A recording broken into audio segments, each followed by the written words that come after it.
bitkilərdə bu sinfə qarşı, bu sinfin təsir edici maddələrinə qarşı rezistentlik yaranmır. Yaranmır. Bəli. Əla. Məsəl üçün biz baxın istifadə edirik manilyoza qarşı ən çox, boz çürüməyə qarşı baskalit istifadə edirik. Baskalit daha müasir tərkibli. Müasirdir. Bəli.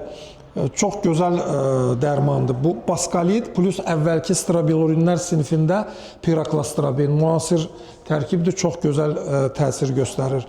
Bu flopiram istifadə edirik. Belə bir, məsəl üçün bizdə dərman var. Flopiram plus tebukonazol çox gözəl təsir eləyir. Əsasən də yarpaq xəstəliklərinə qarşı çox gözəl təsir eləyir. Flopiram plus tebukonazol tərkibli. Manilyoza qarşı da yaxşı işləyir. Bəli. Sonra digər bunun təsir edici maddələri var. İzopirazam var. Sonra fluksapiraksad var, karboksin var, benzovin diflupir var. Amma ən çox bizim istifadə elədiyimiz gilasçılıqda baskalitdir, bir də flopiram. Bəli, baskalitin adına daha çox. Sadəcə bu sinfin bir dənə mənfi cəhəti odur ki, qiymətləri çox bahadır. Nəticəsi amma ki... Nəticəsi çox gözəldir.